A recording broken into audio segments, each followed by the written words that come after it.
Well, morning guys. This morning showed up to work and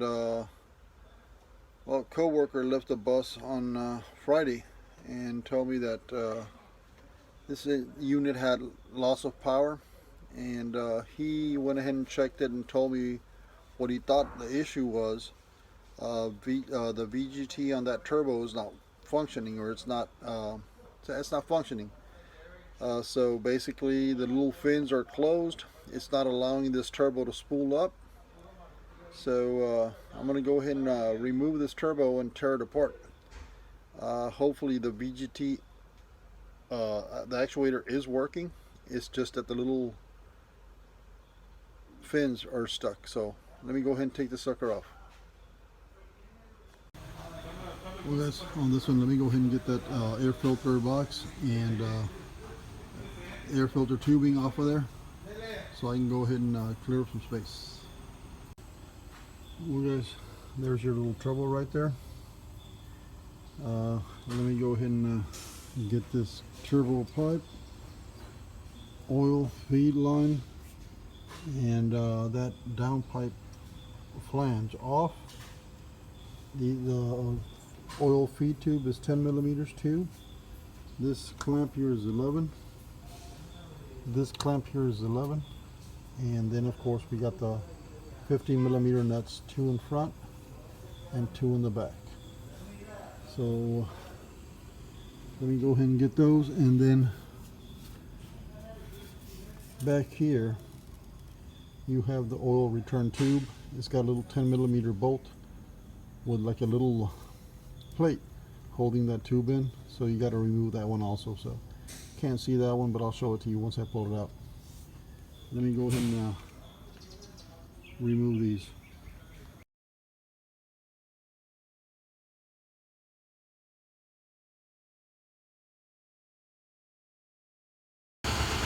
Well guys, I didn't show you guys when I was removing the turbo, but here it is. And while I was taking it out, the VGT was stuck. I pried on it and I got it to loosen. So the problem I think is going to be, it's not going to be the actuator, it's going to be the fins on this exhaust port that are staying stuck. So I'm going to go ahead and open this turbo up. I'm going to take the exhaust housing off and the VGT flange, so that I can go ahead and get to the little actuator, the ring, the actuator ring, and those little fins. And I'll show you how these little suckers work, how the VGT controls the little fins, and it'll make this turbo either spool up or slow down. So let me go ahead and tear this apart and show you guys what I'm talking about.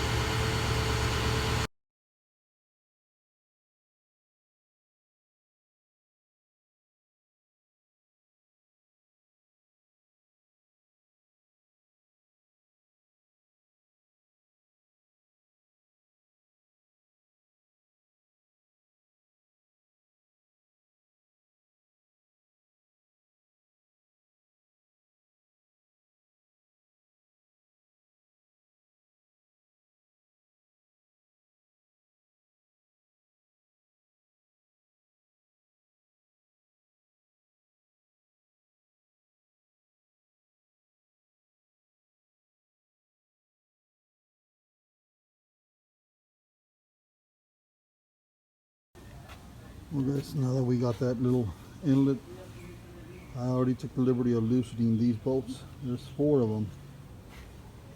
1, 2, 3, and there's one over here on this side that's a little hard to get to, or well, hard to get to and hard to see. But hopefully you guys can. Well, I'm gonna have to turn the camera off and get that last one off so I can go ahead and remove that center cartridge.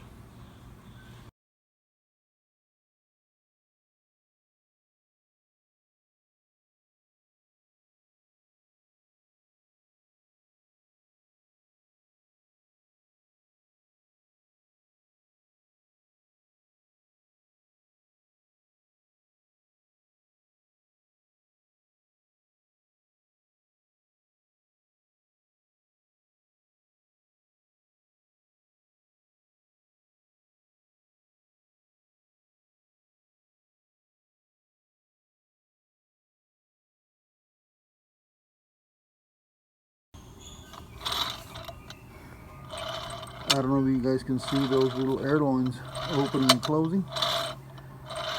That's what controls the exhaust, the direction of the exhaust fumes, and it either directs them straight into that little impeller on the exhaust. It'll make it go faster, or they'll close up and it'll make it go slower. So let me go ahead and take this VGT bracket off so I can show you those little air loins, the little fins.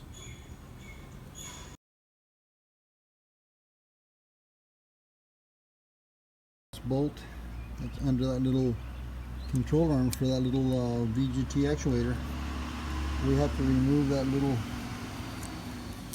Allen screw that's holding the arm.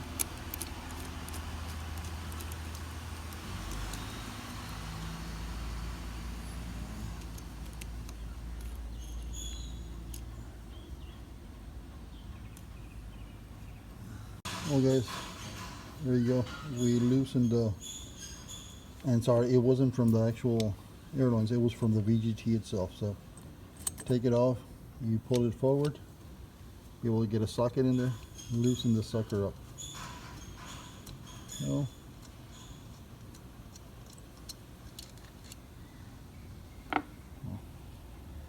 that's that.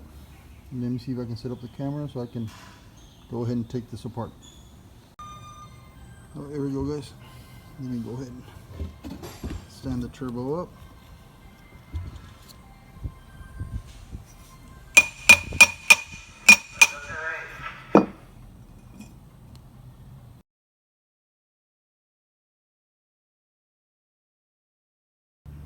Well guys, I know you can't see this very well. This is the one that was stuck. This here is what the VGT controls, and this little back and forth motion, actually this is the ring that actually controls those air loins. These little boxes here, little square little box, fit into the square notch on these air loins. And if you can see, this is what controls the exhaust flow. And then of course it's got this ring with these little bearings to keep it from, you know, moving smoothly. So it doesn't see, well, it's supposed to help it not seize up. But look at all that carbon deposit, dude. Carbon deposit. So let me go ahead and get all this cleaned up, guys, and we'll go ahead and get the sucker put back together and installed, and hopefully that takes care of the issue. Well guys, on this one, once you get all this cleaned up, let me remove this ring. Once you get all this cleaned up, what you do is you set all these little square notch, little wrench looking little deals all pointing straight out. And you can see you have 4, 4, and then 5. So your ring, you have 4 space 5 space 4. But what makes it a little hard to get in there is these little squares rotate. So basically, okay, you get your 5, sit it on your 5,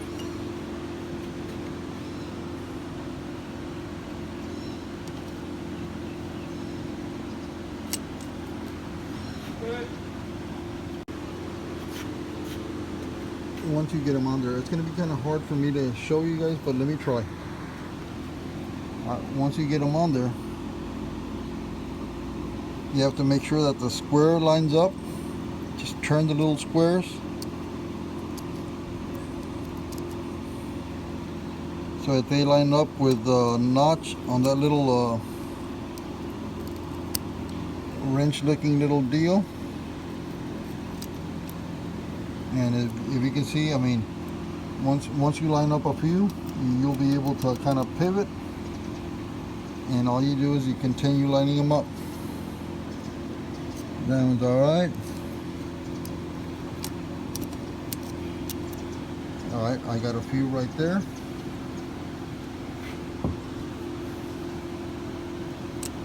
There.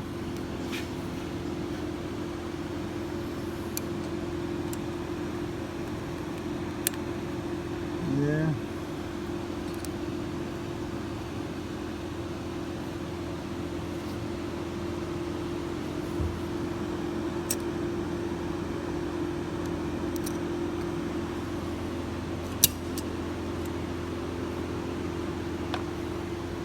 I don't know if you heard that snap, but once you line them up, go ahead and set your ring, and go ahead and set these little roller little bearings all around it.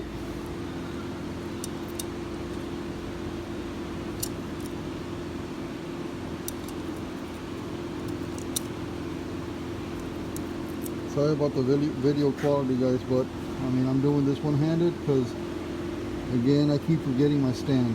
And now that little square, it also rotates, so kind of get it straight, because you have to make this engage onto that square. This is what controls it.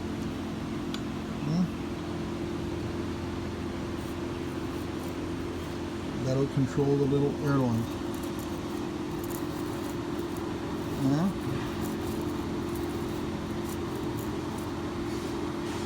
Let me go ahead and get this on there, guys. I'm not going to be able to record this because I've got to use both hands. But I just wanted to show you guys how these little VGT actuators, how VGT turbos actually function, what the VGT is meant to do, or how it works. So let me go ahead and get this back on there, and then I'll show you. I'll go ahead and install it, and we'll go ahead and test out that unit, see if it works. Well, guys, we got that little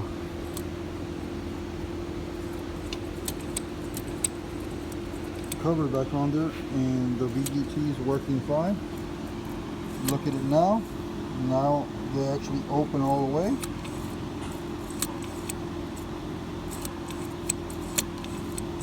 So hopefully that was the issue, and hopefully that'll take care of the problem. Now all I gotta do is just tighten up these 1/2-inch bolts, get that center cartridge back in place. You can see, I mean, I already got it clean. So get it back in place, tighten it up, get this cover back on there, and put it back on the bus, and hopefully it works. So let me go ahead and tighten those suckers up, and I'll show you when I put that little center cartridge back in place. It'll only fit one way. It's got this little notch, this little cutout, and of course that's for the little the VGT arm. So it'll only fit. It'll only go in one way. Well, guys, we got this little VGT bracket bolted on there, tightened. Now I gotta get these little Allen bolts on the little VGT controller.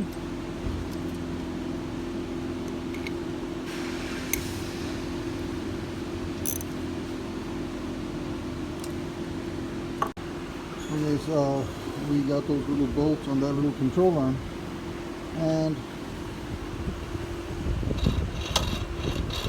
yep, now it's real smooth. I mean, very little effort to open, and it'll automatically go to close. So, sorry, it'll automatically go to open, not close. That's open. Fins are directing the exhaust onto that little impeller. When the VGT closes, it'll reduce the flow, and it'll that turbo won't spool at 6,000–7,000. It'll drop. So, well, let me get this center cartridge in place.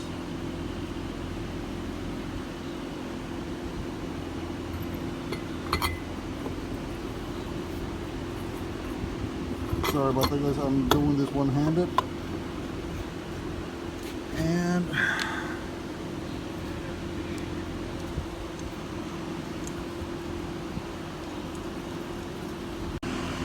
there's the turbo.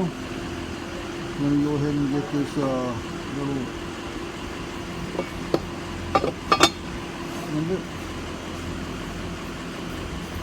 And get this clamp on there.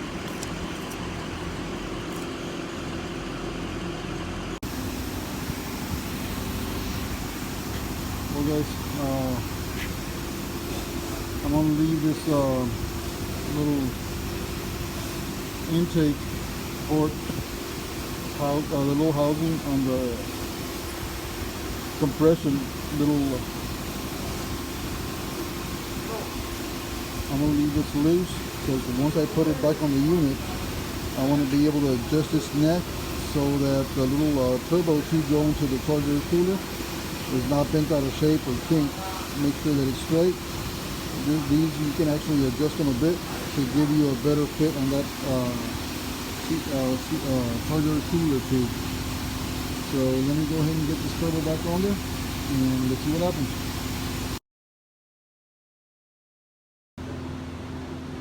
Well guys, I got the turbo on there. I got the nuts back on there. They're not tight yet. They're just kind of holding the turbo up in place. So I got to tighten these 4 nuts. And then I got to get that oil feed, the feeder line on top of the turbo. And I got to make sure that that little drain pipe from the turbo to the crankcase is all the way into the block. It's got an O-ring on there. I just got to make sure that it did slip into the block. I don't want any oil leaks coming out of this one.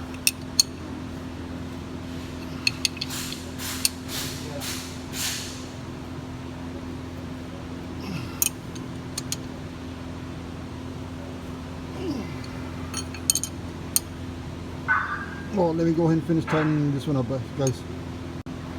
Well guys, there's the oil feed line. 2 10mm little bolts holding it in place. Get those under and tighten them up. I forgot to show you, there's a little O-ring on the turbo. That's an oil seal. It's an orange little oil seal. It was there, I just didn't point it out for you guys. Well guys, I'm not going to be able to record this one. It's too tight of a space. It's going to be that this down pipe. It's going to give me a little workout trying to get it onto the turbo. So sorry about that guys, but I'm not going to record this because I'll record the tightening of it. Well guys, that down pipe was a pain in the butt, but it's on there. Got the clamp on there, tightened it. I already got the CAC tube, or the turbo to CAC tube shell tightened. Now I got to get the turbo to charger cooler tube installed and install that air filter, and we should be ready to crank this little sucker over. I connected the VGT connector, made sure that that oil return line was properly installed, and tightened up that oil feeder tube, and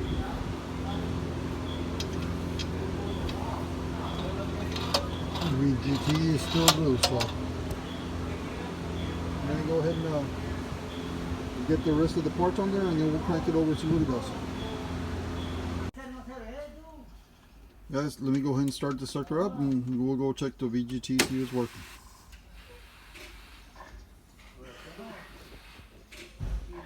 Work.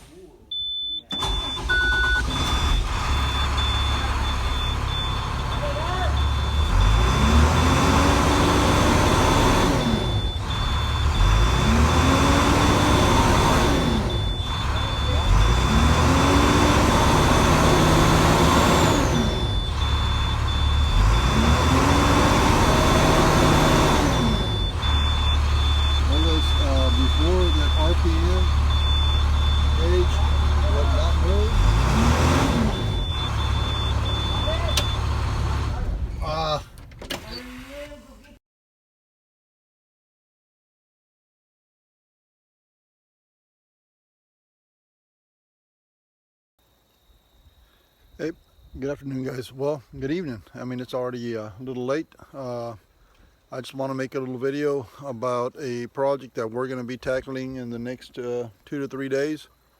I'm not going to get started on it yet because I don't have the parts, but I just want to show you guys what we're going to be doing, and I want to show you something else that I was going to actually do. So let me go ahead and show you real quick. Well, guys, today I went out to a ranch, a friend of mine's. He had a John Deere 1050 that he was having issues with. It's a little 1050 four-wheel drive little tractor with a front end loader, and it's got, well, attachments, you know about that. This one, tractor drives fine, starts up fine. You rev it up, it'll go up and all that, but after using it for a short period of time, this little sucker just starts losing power. I mean, engine will wind up, rev up and all that, but tractor doesn't want to move. Well, I was gonna kind of going through it. I thought it was just going to be a minor adjustment or whatever, but nope. Took off this little cover and found that the clutch disc is all torn apart. So on this little sucker here, guys, you know, tractors have to be split in half. Let me show you. Basically, it's got like a bell housing.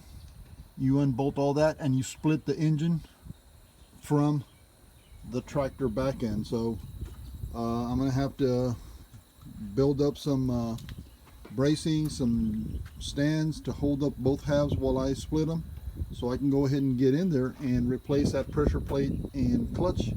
This is a dual clutch system. So, well, I'm gonna go ahead and start on this one, hopefully maybe Thursday or Friday of this coming week. That's when I get the parts in, hopefully, and I'll go ahead and record this and post this on the channel so you guys can see, well, how a tractor split in half and replace that clutch, pressure plate, throttle bearing, and all that good stuff.